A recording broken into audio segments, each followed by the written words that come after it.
A fugitive in an Oklahoma manhunt has been killed in a shootout with police.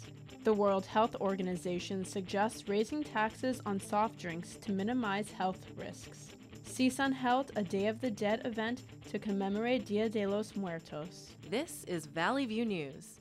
Hello and welcome to Valley View News. I'm Gabrielle Ortega. And I'm Orabella Hernandez. A large manhunt has ended in Oklahoma with a shootout that killed the suspect.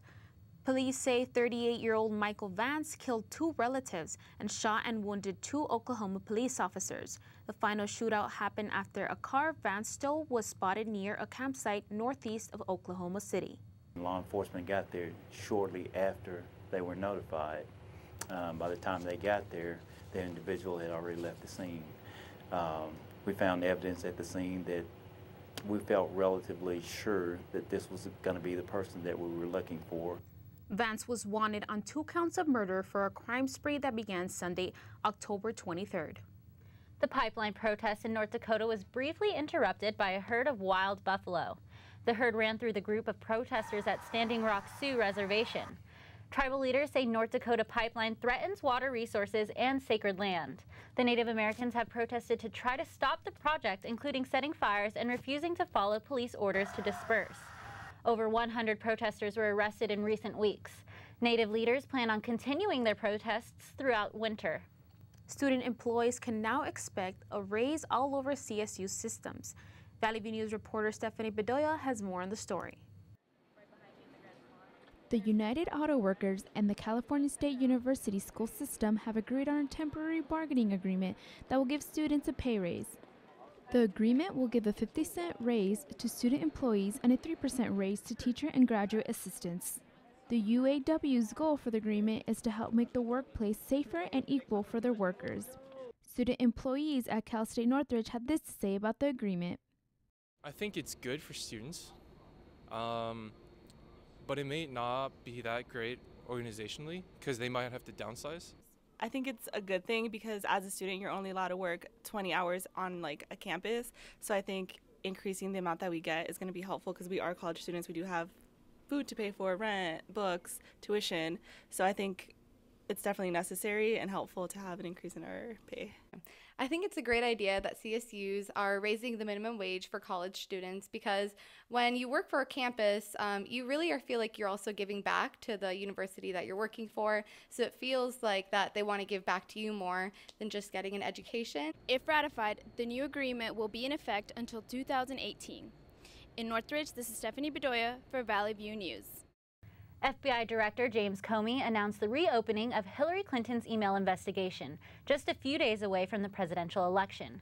Comey made the decision to send a letter to Congress stating there are new emails that need to be reviewed.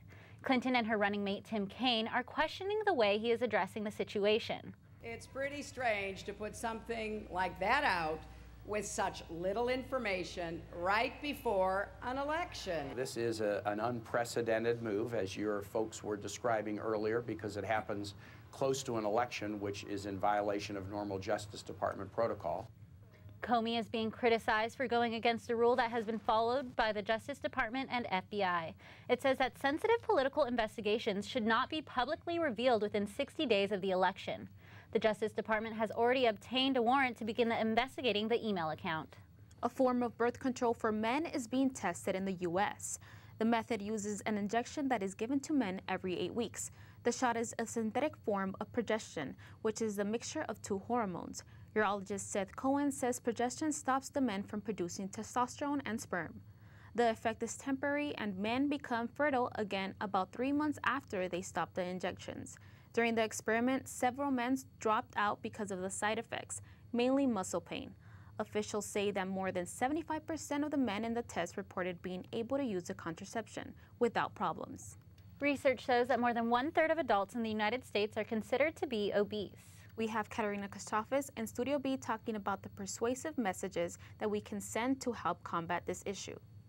Hello, and thanks so much for joining us. I have the pleasure of speaking with Assistant Professor Dave Keating. Thank you for being here. Very welcome.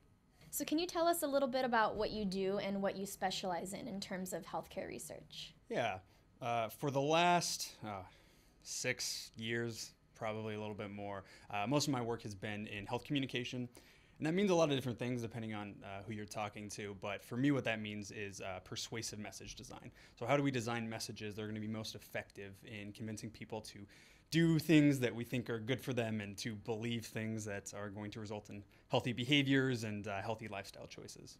Okay, that's great. And how exactly do you implement that? Because I did a little bit of my own research, and correct me if I'm wrong, but according to the National Institute of Diabetes and Digestive and Kidney Disease, more than 2 in 3 adults are considered to be overweight or obese. And in addition, more than 1 in 6 children suffer from this as well.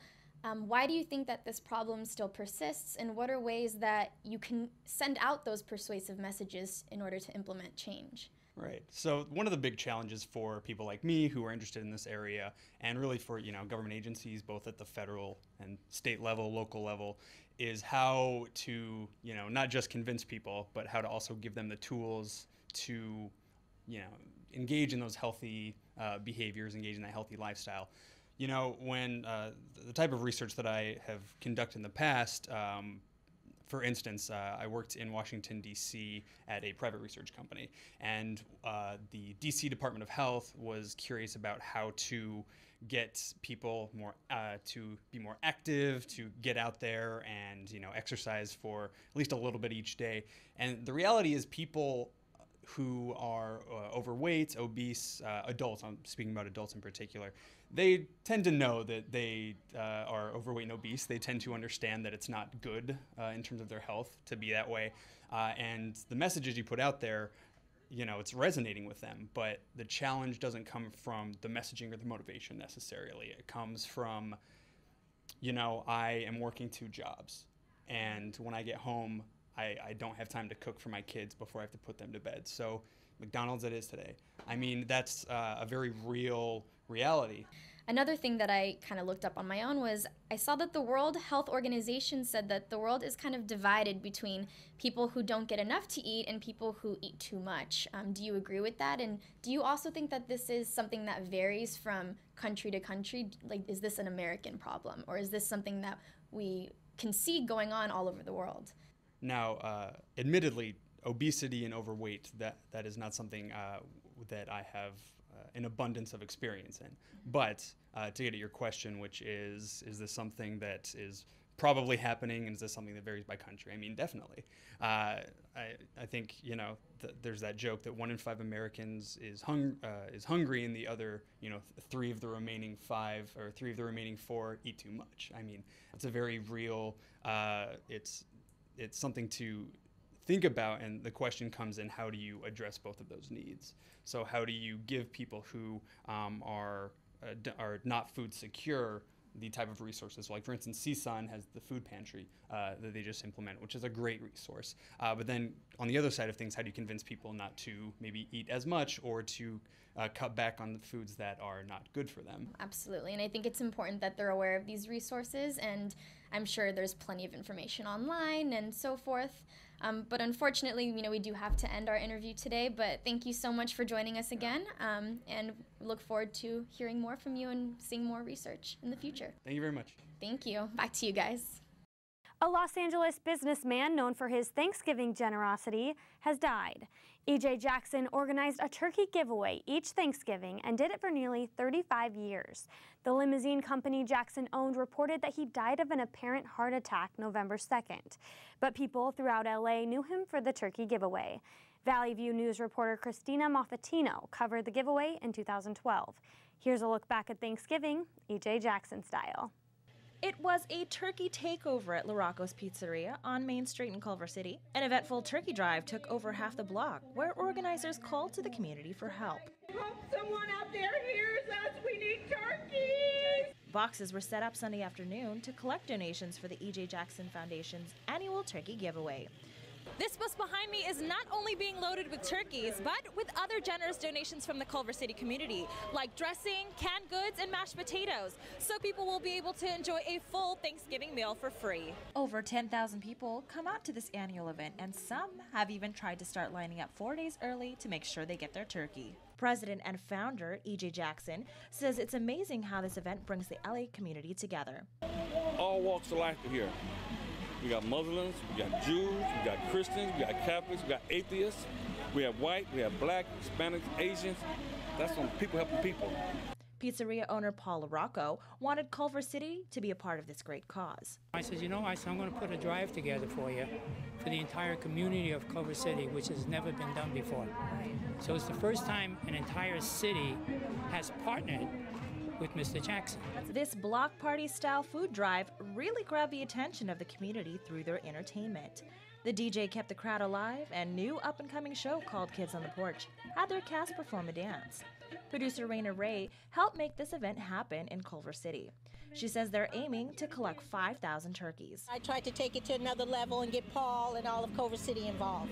This year marks Mr. Jackson's 30th anniversary of providing struggling Los Angeles families and senior citizens with a Thanksgiving meal. Jackson helped feed up to 10,000 needy people each Thanksgiving. He will certainly be missed. There's been no word on a memorial service or whether this year's turkey giveaway will go on as planned. Back to you. A Las Vegas man is under arrest for the death of a 7-year-old boy, who police say died of child abuse. Detectives say evidence shows that 31-year-old Kenneth Robinson was responsible for the child's injuries. Some of the most difficult investigations that any of us have to deal with. Even from the most experienced detectives. It's very sad that we are investigating this as a child abuse death. Robinson is not the child's father, but lived in an apartment with the boy's mother and 4 other children. Detectives say that they are interviewing the child's mother and will later determine if an additional arrest will be made. 20 people have been hospitalized after a Boeing 767 caught fire on Chicago's O'Hare Airport. American Airlines Flight 383 was evacuated after one of the engine turbines failed. Assistant Deputy Fire Commissioner Timothy Sampe commended the flight crew for safely getting everyone off the aircraft. The flight crew did an outstanding job of bringing the aircraft to a halt, alerting all the cabin crew that they were going to evacuate the aircraft, knowing that the fire was on what would be the starboard side or the right side of the aircraft. They evacuated off the port side or the left side of the aircraft, 170 persons and flight crew and a dog. They all safely evacuated out of half the exits on the port side, and they went into the grass. Debris from the failed engine was found as far as 1/3 of a mile away. First responders quickly surrounded the scene and put out the flames. The National Transportation Safety Board is conducting an investigation. GoPro has announced its new drone called Karma. The drone will cost $800 or around $1,000 with the GoPro 5 Black camera. The camera is waterproof and features 4K video, GPS, voice control, and Bluetooth. The GoPro drone will have many new features like a remote with a touchscreen and a stabilizer. A backpack can also be purchased with a drone that holds space for a camera and a charger. Los Angeles Police Chief Charlie Beck fractured his pelvis when he crashed on his dirt bike ride in the Tehachapi Mountains. Beck was riding his motorcycle with a group of friends on a rocky trail when he fell. The police chief was able to ride back to his car and drive home before going to a hospital. It has been reported that he may need surgery. However, Chief Beck is expected to return back to work within the next week. General Electric is merging its oil and gas businesses. GE is combining with Baker Hughes, a major oil field service company. Both firms have struggled as oil and natural gas prices dropped during the past 2 years. The two companies together had annual revenue of $30 billion. The merger will allow them to cut costs by $1.5 billion. They will create a new company that GE will control, but Baker Hughes will own 37% stake. The shareholders at Baker Hughes will receive a dividend of $17.50 a share. The World Health Organization has an idea to help reduce obesity and type 2 diabetes in America. Valley Views News reporter Jenny Vong has more on the story. The World Health Organization suggests an idea to reduce the global rise in obesity and type 2 diabetes by increasing the tax on sugary drinks. The WHO recommends raising tax up to 20 to 50% on all sugary drinks, including sports drinks, energy drinks, vitamin waters, and sweetened iced teas. More than 500 million of the world's adults are now obese. People who are obese have a higher risk at heart disease, the leading cause of death in the United States. More than 76,000 Americans died of diabetes in 2014. WHO officials say the consumption of added sugar is the root of these sicknesses. Biology teacher's assistant Thomas Gesser believes that if the soda tax gets raised, the government should use the money on health programs. Making sure people are health conscious. They have proper nutrition information given to them. They have access to information that's going to help them make better decisions. Adults with healthy weight are recommended to consume about 6 teaspoons of sugar a day. WHO officials believe that if sugary drinks are more expensive, people will buy less, therefore people will consume less. CSUN psychology student Carrie Johnson thinks otherwise. This is not a cause and effect. Nothing is straight cause and effect. Maybe people are going to go broke because they have addiction to soda. Meanwhile, at Berkeley, tax on sugary drinks passed with 75% of supporters. American Journal of Public Health found that 5 months after penny per ounce passed, the consumption of sugary drinks fell to 21% among low-income Berkeley residents, whereas neighborhoods like Oakland and San Francisco rose by 4% where soda taxes were not increased. In Los Angeles, California, this is Jenny Vong reporting for Valley View News. Turkey has detained 13 journalists accused of being members of terror organizations. Turkish police detained the editor-in-chief of the newspaper Cumhuriyet. Supporters protested outside the publication offices in Istanbul. The newspaper has remained critical of the Turkish president and his AKP party. The Turkish government accused the journalists of publishing stories supporting the coup that occurred in July. Turkish authorities also fired more than 10,000 public servants and shut down 15 Kurdish media companies. A powerful 6.6 magnitude earthquake hit central Italy. There are no reported deaths, but at least 20 people were reported injured. More than 15,000 people are being housed in temporary shelters. There have been more than 200 aftershocks in the area since the quake. This is the 4th earthquake to hit the area in the past 2 months. The Italian Prime Minister vows to rebuild the damaged villages. Coming up, find out who received millions of dollars from Penn State football scandal. Olympian Michael Phelps has officially tied the knot. And we'll tell you which CSUN sport teams brought home the Big West Conference title. When I was in foster care, I never knew when I would have to move. So I always had my suitcase ready to go. Then one day I was adopted. My new parents opened their hearts and home to me. My parents cook my favorite breakfast for me every morning. My parents take me on trips I never thought I would go on. They gave me a home and an even better reason to use that suitcase. My parents aren't perfect, but they're perfect for me.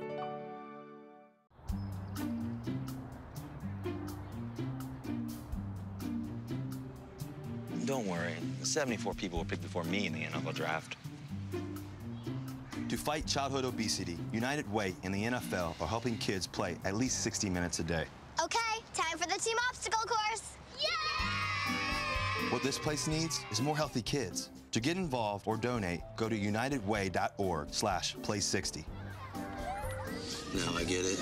Hamilton was adopted from a rescue in 2008. He knows he's a pretty big deal. How could you not love him?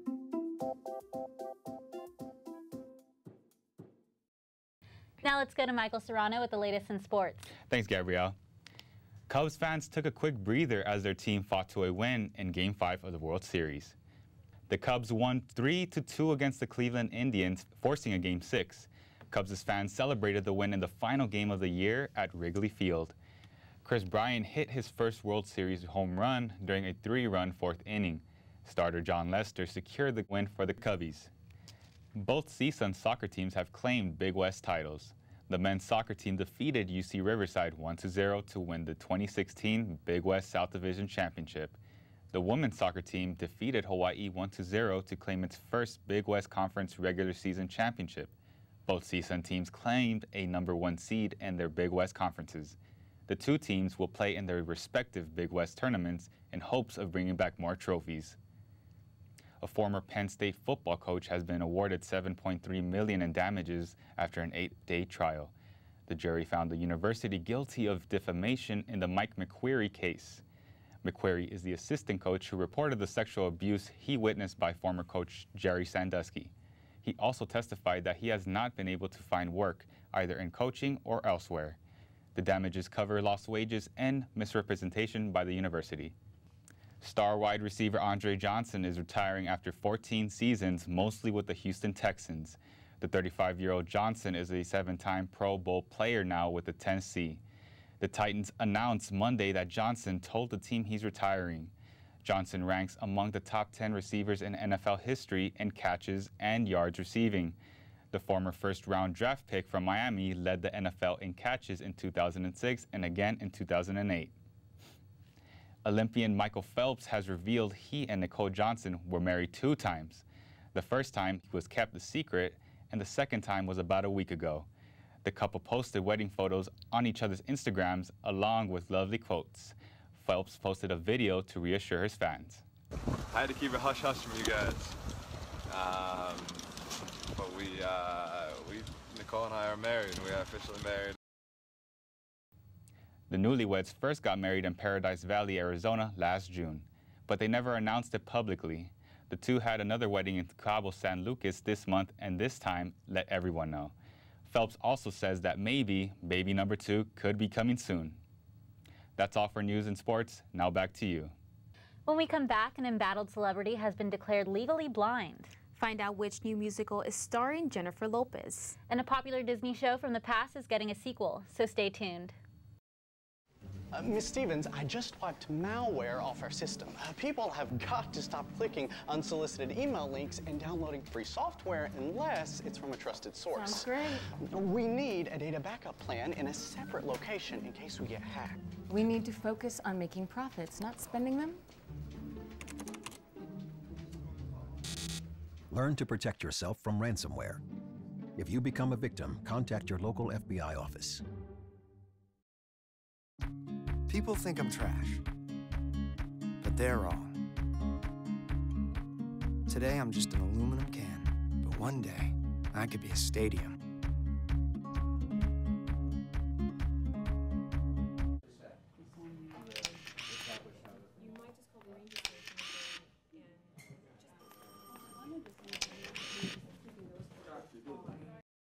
Now let's go to Jenny Bong with the latest in entertainment. Thanks, Arabella.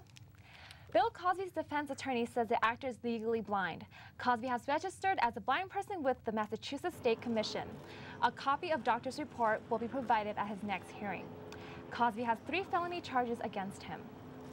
His lawyer says without Cosby's eyesight, he cannot determine if he has ever seen some of his accusers. Jennifer Lopez is going from Jenny from the Block to Jenny on Broadway. The actress and singer will be on the NBC Live musical Bye Bye Birdie. Lopez will be playing Rosie DeLeon. The role was originally played by Chita Rivera in the 1960 Broadway production. The NBC musical is set to premiere in 2017 during the holidays. Live poetry reading may seem like something out of date, but one North Hollywood bar is keeping this art form alive and well. Valley View News reporter Katerina Chrysofis has more on the story. Welcome to the Lamplight Poetry! Lamplight Poetry is a semi-monthly open mic reading that takes place at the White Hart British Pub in Woodland Hills, California. Cyrus Sepabodi and David Gale founded Lamplight Poetry just 2 years ago, but their relationship began back in high school. One night he tried to start a Dead Poets Society, and I went and I heard him read, and I went, I have to know this man. And he heard me read and felt the exact same way. We didn't really know each other that well in high school, but immediately afterwards we began spending time together and writing. For the typical person visiting the White Hart, Lamplight may just be a place where they can listen to local writers perform. However, for Gail, as well as many other regulars who attend, it is much more than that. For us here, it's something special. It's, you know, like this is my version of church. I don't go to church. I don't go to synagogue. You know, I come here, and this is where I feel whole. On most nights, Gail and Sepabodi bring in an experienced guest performer to share their work. But Sepabodi explains that Lamplight caters to all writers, regardless of experience. A lot of our regulars, many of which are in the room today, started out for their first time reading at a poetry reading here. And it's about exposure to the stage and exposure to your own words going into the ears of other people. Guest speaker and poet Nikel Davis has attended poetry readings all over the world. She explains the main reason why Lamplight Poetry differs from other readings she has attended. With anything, it gets really competitive, but here it's not an atmosphere of being competitors. It's an atmosphere of like whatever it takes to rise the person up to their best self is what happens in this room. And you can check out Lamplight Poetry every other Sunday right here at the White Hart Pub located in Woodland Hills. Reporting from Woodland Hills, I'm Katerina Chrysofis, Valley View News. A man in Canada is selling cans of what he calls fresh air, and people in China are buying it. The Canadian company Vitality Air is selling bottled air from the Rocky Mountains. Cans range from $14 to $20 based on the size. Co-founder Moses Lam says he travels to the city of Banff and spends 10 hours collecting the air. The canisters are popular in China, where air pollution is a serious problem. The air sold out in 2 weeks after hitting store shelves. Beijing announced its first red alert because of poor air quality by closing schools and restricting traffic. The latest Marvel adventure, Doctor Strange, opened to $86 million, and that's just overseas. The film stars Benedict Cumberbatch as a surgeon who turns into a sorcerer. Disney owns Marvel and says Doctor Strange is earning more than any other Marvel film. The movie will open soon in the US and then in China, Brazil, Japan, and Russia. Many people in California celebrate Day of the Dead to honor loved ones who have passed away. Valley View News reporter April Preciado tells us more about this tradition, which started in Mexico. Marigolds, candles, colorful altars, and drums lit up the night to celebrate Dia de los Muertos, or Day of the Dead, at Cal State Northridge. This spiritual Mexican and Latin American tradition brings the community together to honor and remember loved ones that have passed on. Altars are created to commemorate dead relatives as they are decorated with their favorite food and drinks. There's 3 deaths. The first is when you take your last breath, the second is when you get buried, and the third is when you get forgotten. And I think that is something Dia de los Muertos helps to kind of prevent, is that you want to remember your ancestors, you want to remember your family members, you want to remember your friends. Although this tradition is celebrated to honor deceased ones, it's also used as a way to bring awareness to issues occurring. It's extremely important because it's something that not only brings together my community in this beautiful love fest and this beautiful empowerment of our community, it's also because it allows us to have a safe space where we can talk about all these issues and we can come together and heal. It's really a healing process for all of us. The evening was filled with live folklore dances, face painting, and art displays for the community to enjoy. Many locals express that keeping this tradition alive helps bring the community together. Remember their name, never forget the ones we love, and just celebrate and have a good time with friends and family, It's a good way to unite people, This tradition brings the community together to honor and remember loved ones. In Northridge, Abril Preciado, Valley View News. Oh snaps, That's So Raven's coming back. The once popular show on Disney Channel is returning with a spin-off. The show was centered around Raven Baxter as a single mother to 2 children. One of her kids will have visions just like their mother. Many students had mixed reactions about the spin-off. I'm really excited to see how her and her daughter interact. I really don't think it's gonna be the same as the original one was.